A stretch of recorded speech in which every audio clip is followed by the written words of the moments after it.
In 1947, India and Pakistan became independent countries after almost 200 years of British colonial rule. However, it wasn't just a case of a former colony becoming independent.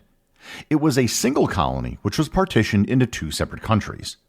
That partition had wide-ranging implications, many of which are still being felt today. Learn more about the partition of India and Pakistan, the reasons for it, and its legacy on this episode of Everything Everywhere Daily.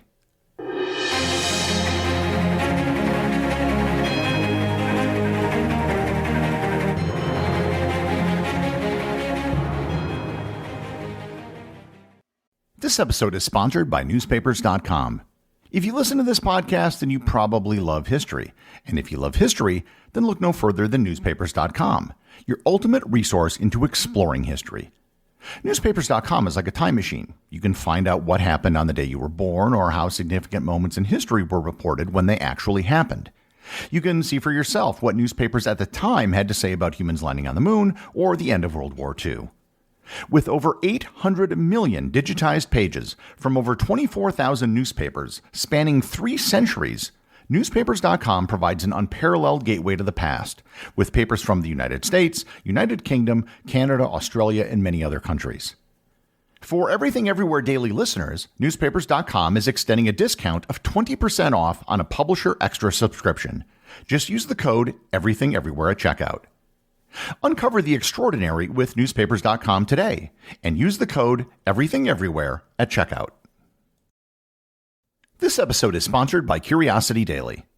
Hey everyone, I wanted to tell you about Curiosity Daily, the award-winning podcast from Discovery, a podcast that covers the latest science and technology news from around the world. 3 times a week, the award-winning Curiosity Daily podcast will help you get smarter about the world around you. In less than 10 minutes, you'll get a unique mix of research-based life hacks, the latest science and technology news, and much more. Co-hosts Nate Bonham and Callie Gade will help you learn about your mind and body, outer space, the depths of the sea, and how history shaped the world into what it is today. Recent episodes have discussed how scientists are using AI to talk to animals, how researchers found a hidden chamber in the Great Pyramid of Giza, and how people with curly hair may actually have an evolutionary advantage. If you're a curious person, and let's face it, if you're listening to this podcast you are, then listen to Curiosity Daily wherever you listen to this show. Once again, Curiosity Daily. Modern India and Pakistan are actually rather recent creations. Historically speaking, there never was such a division. To understand the partition of India and Pakistan, we have to go way back in time. India was used to describe the greater region of South Asia, which is today occupied by multiple countries. One of the great early ancient civilizations was the Indus Valley culture. This was considered to be an early progenitor of Indian civilization, but it is in today what is now Pakistan. When Alexander the Great invaded India in the 4th century BC, most of the land he conquered was actually in modern-day Pakistan as well. He really didn't get much further than the Indus River. Hinduism arose in India and became a religion with multiple kingdoms and empires that rose and fell over time. Sometimes there would be large empires that ruled most of the subcontinent, and other times it broke into smaller kingdoms. The origins of partition can be traced back to the rise of Islam in the 7th century. Arab traders brought their religion with them by sea, and the Islamic Caliphate conquered lands in Central Asia and Persia by land. Hindus in many areas converted to Islam, and Islam spread throughout the subcontinent. However, it wasn't even growth. Most areas in Greater India remained Hindu, but some areas became staunchly Muslim, particularly in the west around the Indus River and in the east in the region known as Bengal. This remained the case even after centuries of rule by the Muslim Mughal Empire. However, and this needs to be stressed, Hindus and Muslims could be found almost everywhere across India, regardless of whether their community had a majority of one religion or the other. Also, for the most part, these people were ethnically the same. Muslims and Hindus in a city would probably have spoken the same language and had the same ancestors. When the British arrived in the 18th century, this was roughly the situation that they inherited. British rule grew and deepened throughout the 19th century, and there was one thing that united both Hindus and Muslims: a desire to remove the British. In 1885, the Indian National Congress was established, also known as the Congress Party, which was a broad-based Indian movement to try to achieve independence. The group largely advocated Hindu-Muslim unity and included people that were later involved in partition, most importantly, Muhammad Ali Jinnah. The initial fracture in this united front occurred in 1905 when the British decided to partition Bengal into two halves, with a Muslim majority in the east and a Hindu majority in the west. The partition of Bengal, even though it only lasted for a few years, animated both Hindu and Muslim interest groups. One of the groups which sprang out of the partition of Bengal was the All India Muslim League, usually just known as the Muslim League. The All India Muslim League was originally founded as an organization to advance the interest of Indian Muslims in British India. The organization initially did not work at odds with the Congress Party. As the independence movement began to pick up steam in the 1930s, there was also an uptick in what was known as the Two Nations theory. This held that Hindus and Muslims, despite living near each other, were functionally two separate nations, and that India, as it was at the time, wasn't an actual nation. This was a minority view, but some Muslims and some Hindu nationalists, such as Vinayak Damodar Savarkar, espoused it. However, there were both Hindus and Muslims who were against the two-nation theory as well, and this included one of the Muslim leaders at the time, Khan Abdul Ghaffar Khan, who was called the Frontier Gandhi. Prior to and during the Second World War, independence started to appear achievable, and what was once a dream was now becoming more of a reality. In 1935, for example, the British devolved more power to local provinces. In 1939, at the start of World War II, the British Viceroy of India declared war on Germany without consulting any Indian leaders. The Hindu members of the Congress Party resigned in protest, but the Muslim League supported the British. As such, the British rulers began to view the Muslim League on a par with the Congress Party. As independence became more real, the idea of turning the British colony of India into two separate countries, one Hindu and one Muslim, gained in popularity, especially amongst the Indian Muslim elites. In particular, in 1940, Muhammad Ali Jinnah, leader of the Muslim League, came out in favor of a separate country dubbed Pakistan. That year, the Muslim League adopted the Lahore Resolution. The Lahore Resolution explicitly called for the creation of a Muslim-majority nation separate from India.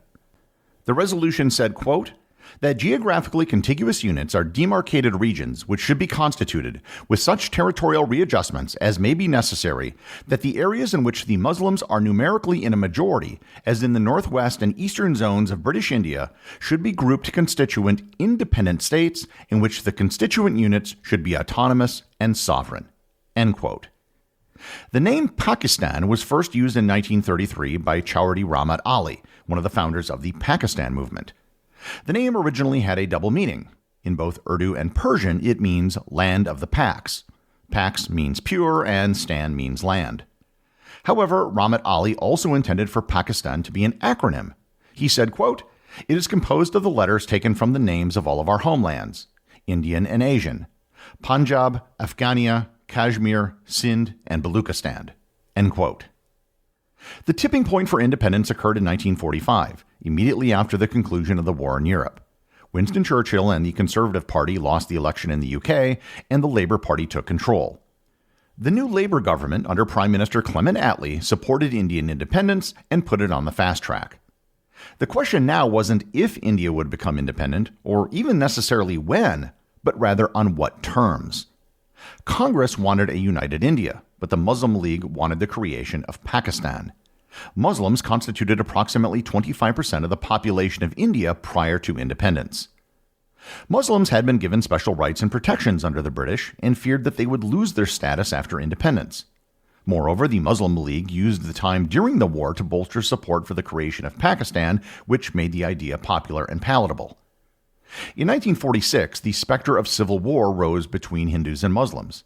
Violence broke out in cities around India in spates of anti-Muslim and anti-Hindu violence. In August of 1946, for example, the Great Calcutta Killing killed some 4,000 people and left 100,000 people homeless. And this was far from the only example of sectarian violence. In February 1947, the British appointed Lord Louis Mountbatten to be the last British Viceroy of India and gave him a directive to develop a plan for independence by June 1948. On June 3, 1947, Mountbatten announced a plan for the partition of India into two countries, India and Pakistan. Pakistan would be a country with two geographically separated areas, East Pakistan and West Pakistan. The entire process was to be completed not within a year, but within 2 months, with the date for the handover and independence to be on August 15th. The Congress Party accepted this reluctantly, and Gandhi didn't agree with it at all. Creating a border between the two countries proved challenging. Some of the provinces like Baluchistan in the far west were over 90% Muslim. However, other provinces like Punjab and Bengal were divided. This resulted in the partition of these provinces along predominantly religious lines. The line dividing Punjab and Bengal was called the Radcliffe Line, which was drawn by British lawyer Cyril Radcliffe. However, he later admitted that the line was created with outdated maps and census data, and it was the cause of a lot of problems. The official handover ceremony was conducted in Karachi just before midnight on August 14th and in Delhi just before midnight on August 15th. The official handover wasn't the end of partition. Everyone had assumed that once the lines were drawn, people who were in minority religious groups would just continue to live where they were. However, that didn't happen. The next few months after independence saw the greatest single migration of human beings over such a short span of time. Millions of people moved from one country to the other, depending upon their religion. Riots broke out throughout India and Pakistan, with religious minorities being attacked in both countries. The impact of partition in terms of human lives is still debated, but the estimates are that between 200,000 and 2 million people may have died during this period. Refugee camps that were set up often suffered from outbreaks of disease that killed those looking for sanctuary. The British, for the most part, did absolutely nothing to prevent or stop any of the violence, as once the handover took place and both countries became independent, the British felt that they had no ability to take military action anymore. The massive migration in people also upset many of the original assumptions made by those who advocated partition. They assumed the presence of a Hindu minority in Pakistan would protect the Muslim minority in India and vice versa. While most of the migration occurred in 1947 and 1948, there were still people moving between the countries as the result of partition as late as 1960. The humanitarian crisis that developed was not the end of the story either. One of the unresolved land issues had to do with the princely states which existed in India. Each state was able to pick which country to join or whether to become independent. The largest princely state was Jammu and Kashmir, which had a Hindu ruler and a majority Muslim population. The ruler of Jammu and Kashmir initially wanted to become independent, as joining India would anger his Muslim subjects and joining Pakistan would anger his Hindu and Sikh subjects. Both India and Pakistan wanted Jammu and Kashmir, and the region became caught up in the same sectarian violence that had engulfed the two countries. Pakistan began sending in military units from tribal provinces to protect the Muslims in the region. The Maharaja then requested aid from India, who refused to send help until he agreed to join India, which he did on October 26th. The agreement to join India was conditional on a referendum which would take place once the region had been pacified. The end result was a war between the two newly independent countries and former countrymen, which lasted from October 1947 until early January 1949 until a ceasefire was agreed to. The issue of Jammu and Kashmir has never really been resolved. India and Pakistan fought another war in 1965 over the same region. Today, the region that was the princely state of Jammu and Kashmir is divided between Pakistan, India, and China, and everything is still disputed. Pakistan itself became separated in 1971 when East Pakistan broke away to form the nation of Bangladesh. This resulted in a very brief Third Indo-Pakistani War, but the story of Bangladesh is the story for another episode. The trauma of the partition of India and Pakistan can still be felt today. For almost 80 years, a cold tension has existed between the two countries. There are occasional small border flare-ups that occur from time to time, but for the most part, both countries have learned to accept the status quo, even if it's one that both sides are not totally pleased with. The partition of India and Pakistan was one of the most significant events to have occurred in the 20th century, outside of perhaps the world wars. It was the event that shaped two of the world's largest countries, and its repercussions can still be felt today. The executive producer of Everything Everywhere Daily is Charles Daniel. The associate producers are Peter Bennett and Cameron Kiefer. I wanted to give a big thanks to everyone who supports the show on Patreon. Your support helps me put out a new show every day. And if you're interested in Everything Everywhere Daily merchandise, Patreon is currently the only place where it's available. And if you'd like to talk to other listeners of the show and get notified of future episodes and projects, please join my Facebook group or Discord server. Links to everything are in the show notes.